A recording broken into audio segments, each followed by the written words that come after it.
Neste capítulo especificamente, vamos nos reportar primeiramente aos princípios básicos da educação especial. Em seguida, veremos alguns artigos e incisos da LDB.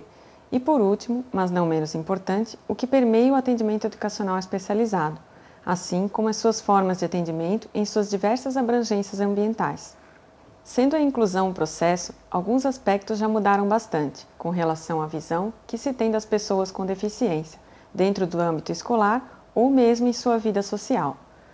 Isso devido às estratégias que o profissional da educação especial e do atendimento educacional especializado vem utilizando nos dias atuais, as quais têm fornecido ao aluno com deficiência mental um ambiente social estimulador, livre de segregação e rico de desafios. O processo de inclusão, no meu ponto de vista, ele tem uma coisa para ser resolvida antes de se pensar em termos de escola. Eu tenho que, antes de pensar de que forma que eu vou trabalhar com aquele aluno na escola, de que estratégia, que a gente sabe de todas as dificuldades que implicam a inclusão escolar de uma criança com deficiência mental, mas antes disso eu tenho que entender que ele não é o meu aluno, ele é uma criança, e eu, enquanto proposta de vida, enquanto ser humano, eu tenho que conseguir enxergar ele enquanto aluno. Se eu enxergo ele só como um ser que chega para mim com uma dificuldade que eu não sei qual é e também não sei como resolver, a implicação ela já começa aí. E aí o processo de inclusão ele já começa a se dar por naufragado. Né? Eu tenho que enxergar que ele é uma criança, respeitar esse aluno, entender que processo que ele se encontra, fazer uma avaliação, observar ele, o que ele tem, o que ele já aprendeu, que conceito que ele já conseguiu adquirir. E aí depois sim, começar a chamar as ajudas, os apoios que hoje o município tem sim para poder oferecer nas escolas, mesmo com todas as suas dificuldades, as suas falhas, mas já existe um apoio a ser oferecido. Né, tanto no município quanto no governo do estado, governo federal. Mas antes de tudo, enquanto proposta de vida, eu tenho que entender que ele é uma criança e aceitar, enquanto ser humano, que eu tenho que enxergar a diferença e que essa diferença faz parte da minha vida e não a perfeição. Então, o que eu considero normal tem que ficar de lado. O que eu considero natural é que precisa aparecer. E aí depois disso começam as estratégias, metodologias, didática, avaliação e aí todo o corpo de apoio que consegue complementar e abarcar toda essa inclusão e toda a necessidade e especificidade dela. Mas antes disso, enxergar ele enquanto criança, enquanto meu aluno. Portanto, caro estudante, saiba da importância do atendimento educacional especializado para alguns alunos que necessitam de apoio ou de algum recurso quando matriculados nas escolas comuns. Uma segunda ideia que destaco é a frequência dos alunos com e sem deficiência no mesmo ambiente de aprendizagem. A partir desta abordagem inclusiva, vocês verão a importância do atendimento educacional especializado, o qual deve ser oferecido preferencialmente no mesmo ambiente da escola comum, porém não poderá ser aderido de forma obrigatória. Sabe-se ainda que o atendimento educacional especializado apresenta algumas variações ambientais, de onde pode ser oferecido, como, por exemplo, o apoio pedagógico especializado, propriamente dito, é o atendimento realizado preferencialmente na rede regular de ensino ou em centros especializados.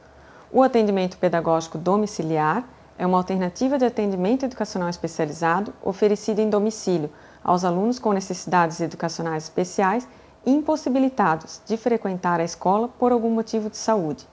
Já a classe hospitalar é uma alternativa de atendimento educacional especializado igualmente nas mesmas condições do anterior, mas oferecido dentro da unidade hospitalar. E para finalizar, ainda tem a estimulação essencial para o atendimento educacional especializado, a criança com deficiência até os 3 anos de idade, caracterizado para o desenvolvimento físico, sensório-perceptivo, motor, socioafetivo, cognitivo e da linguagem. Eu vejo o atendimento educacional especializado de uma forma a contribuir muito para o desenvolvimento das crianças, por várias razões. Uma delas porque ele está na comunidade do aluno, onde ele é inserido no bairro, na escola. Se não é na escola que ele estuda, mas é numa escola perto. O outro motivo é porque, como ele é realizado dentro da escola, a comunidade escolar já começa a entender que envolvimento que o aluno tem nesse atendimento. E esse atendimento ele começa a mostrar alguns mitos que podem ser retirados ou então esclarecidos. Um deles é a questão do atendimento e do trabalho com o aluno com deficiência mental ser sempre no concreto. Como que eu vou levar uma aluna a conseguir entender um conceito mais abstrato se eu trabalho sempre no concreto com ele? Eu não consigo levar ele a esse pensamento. Então já é um dos mitos. E aí os professores, observando esse atendimento lá na escola, eles começam a ver que na sala de aula eles conseguem fazer essa ponte também. Outro mito é a questão da dificuldade. As pessoas elas têm a intenção de pensar que o aluno tem um limite. Então eu vou até onde está aquele limite dele, depois eu paro. Mas sou eu quem estou prevendo o limite dele. E eu não estou deixando ele mostrar aquilo que ele consegue fazer para mim.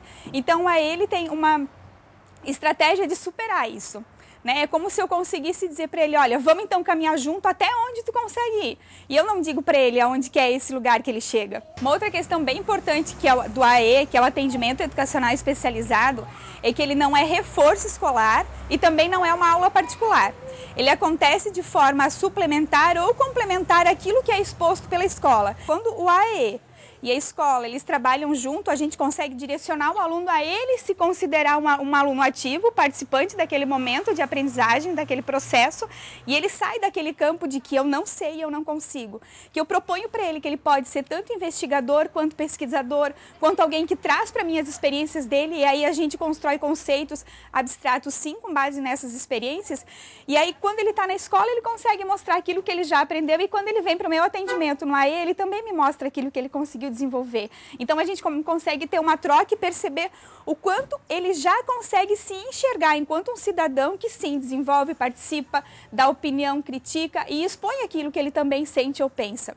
O que não está sendo legal, ou ele consegue colocar para mim aquilo que ele acha importante que a gente vá trabalhar ali. E não só eu pegar e expor para ele aquilo que eu acho que ele tem que fazer, sem ele ter uma troca ou uma interação comigo de expor aquilo que ele também sente necessidade de aprender. Para que haja um maior entendimento do que caracteriza um atendimento educacional especializado, sugerimos a você, neste momento, um vídeo produzido pelo MEC, que abordará temas específicos do atendimento educacional especializados e também os aspectos legais que o permeiam, claramente defendido na perspectiva inclusiva por Maria Tereza Egli Mantuan e Eugênia Augusta Gonzaga Fávero. E aí, Ana Cláudia, você já encontrou uma escola para o seu filho? O meu filho, como a maioria das crianças com deficiência, sempre participou de programas de estimulação precoce, nesse intuito dele sempre estar à frente e aprendendo bastante. E a gente sempre acreditou que ele fosse capaz e tivesse condição de frequentar qualquer escola, na verdade. Então, quando a gente saiu à procura dessa escola, nós encontramos dificuldade, porque muitas delas nos falavam que ele não ia conseguir acompanhar o currículo que já está determinado para aquela escola. E outras escolas nos disseram que eles mesmos não teriam capacidade de ensiná-lo. Esses nãos que você recebeu são todos indevidos, porque pela Constituição brasileira, por todas as leis que temos no Brasil e até fora do nosso país, toda criança, independentemente de suas limitações, tem direito a estar na escola. O seu filho, se ele teve essa dificuldade por motivo de deficiência, foi discriminado. O que eu tenho para falar sobre os nãos que você recebeu?